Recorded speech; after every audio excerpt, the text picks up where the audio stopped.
science by Dr. Fu and colleagues from the University of Pittsburgh School of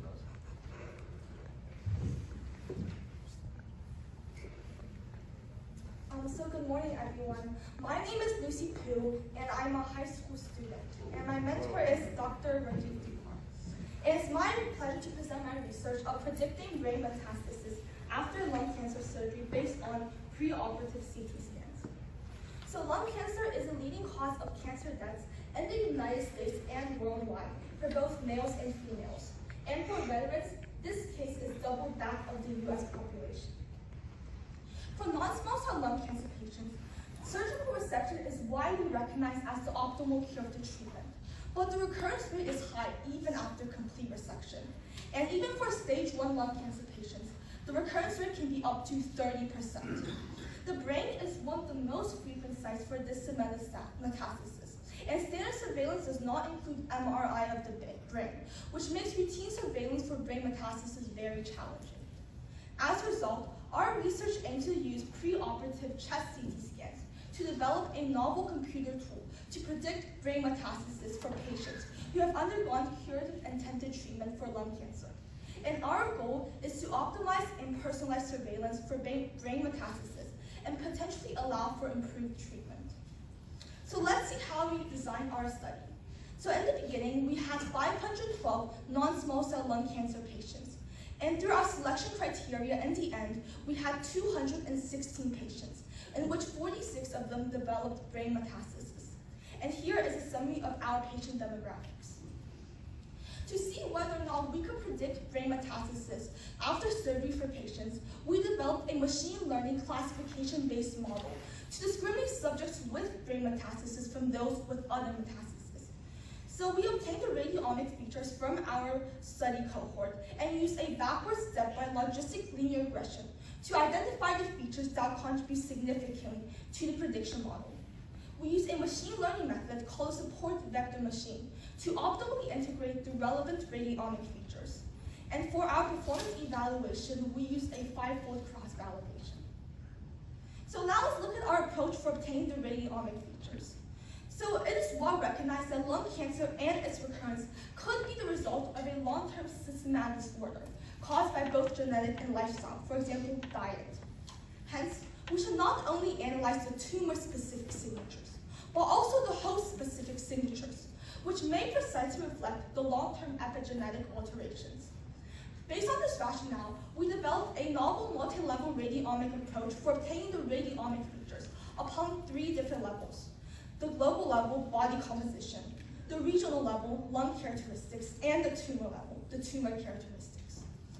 So now let's see how we obtain these radiomic features specifically, starting at the global level, body composition. So body composition refers to the proportional distribution of various body mass contents amongst various compartments, including visceral adipose tissue, bone, skeletal muscle, intermuscular adipose tissue, and subcutaneous adipose tissue. It is believed that body composition plays an important role in various cancers and has emerged as a prognostic factor for cancer mortality. Although there have been studies about the close relationship between body composition and various cancers, very few have actually investigated the relationship between body composition and post-operative lung cancer recurrence. Recently, we developed a convolutional neural network-based algorithm to automatically segment the 5 different tissues related to body composition. And we also have a research paper now in review of this algorithm. And here is a video of the visualization results of our segmented body tissues. So now let's see how we obtain the lung characteristics. Lung cancer occurs in the lungs, and it is difficult to imagine that lung cancer and lung characteristics are independent from each other. Considering the close relationship between emphysema and lung cancer, we segmented the lung region to obtain the lung volume, emphysema extent, and arteries and veins. We also obtained the blood vessels surrounding the tumor, as many studies identified these vessels as important biomarkers for tumor development. And currently, no studies investigated these relationships with lung cancer recurrence. So now let's see how we obtained the tumor-specific features. So we obtained the tumor image features by segmenting the pre-treated tumors and quantified 10 CT features shown right here. So now let's look at our results. We wanted to see whether or not we could predict brain metastasis without the use of invasive procedures. So we underwent two conditions. One is to include pathological features, and one is to not include them. As a result, we created two models. Model 1 analyzed the clinical and image features. Model 2 also analyzed these features with the addition of pathological features. So, this backward logistic regression excluded a large portion of variables, and the final variables included in our model are shown right here. So most of the variables included the demographic characteristics of the patients, multiple body composition measurements, lung volume, vein volume, and also the tumor measurements. And by looking at the p-value, we can see how significant each variable contributed to the model. And we had a p-value cutoff of 0.1 or less. And when pathological features were included, only adenosquamous lung cancer contributed marginally significant to the performance of Model 2. So based on these identified radiomic features, we developed supportive vector machine-based classification model to predict post-operative lung cancer recurrence. The receiving operating characteristic analysis is shown right here. And the area under the curve, or the AUC, was 0.909 and 0.908 for models 1 and 2 respectively. And we can see that there's no significant difference between the performances of these two models, which shows that we can successfully predict brain metastasis without the use of invasive procedures. So finally, let's come to our summaries and our conclusions. So our results had several innovations. First, we developed a novel multi-level radiomic solution. We obtained 5 different tissues related to body composition, and very few studies have actually investigated the relationship between body composition and lung cancer recurrence. We also obtained the lung characteristics, for example, the lung volume, emphysema extent, and also the vessels surrounding the tumor. And currently, no studies investigated these relationships with lung cancer recurrence. However, we did have a relatively small and imbalanced data set, and only focused on brain metastasis at this point. Our research also verified one, the feasibility of predicting post-operative brain metastasis based on preoperative chest CT scans, and this result was shown in our ROC analysis. 2, our novel multi-level radiomic solution demonstrated promising performance when assessing brain metastasis, specifically body composition and vascular composition. And we can see that body composition plays an important role in various diseases and various cancers, and specifically also lung cancer recurrence in this study. And if any of you want to further investigate this idea, confirm this idea, or interested in obtaining the image features from CT scans, you can contact Dr. Dupart for a potential collaboration. Thank you.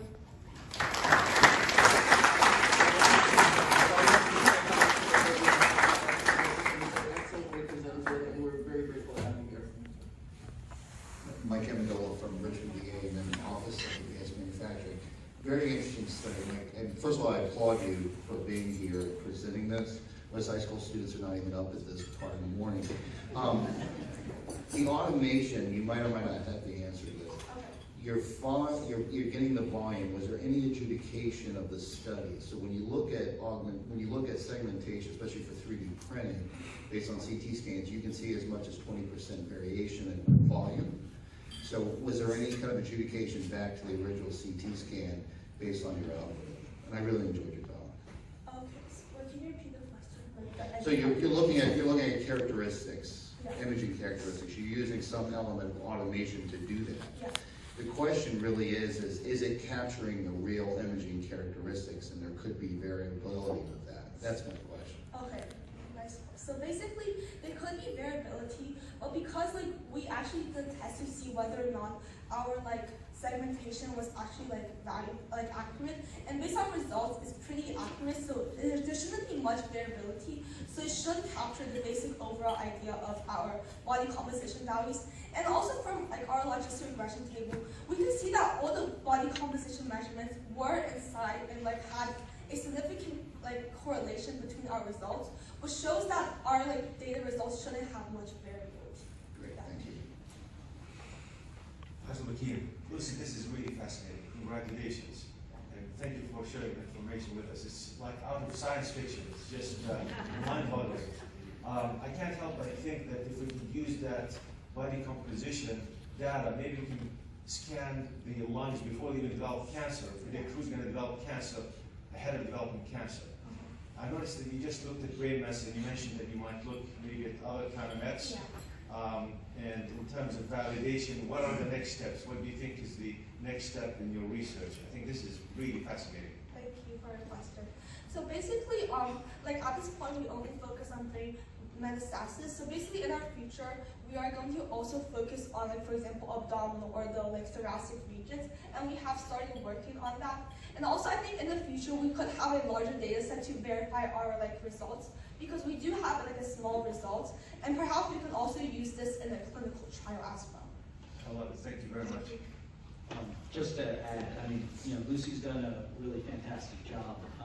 Our next steps are, we're going to do this with a larger data set, but also validate an external organization. So fortunately, we have some good partnerships where we're looking to do that. And then what you're saying is right. It's kind of like science fiction. And when we're looking at this, I think it's very novel. And that's the importance of these sorts of projects, I think, that are kind of outside of the box.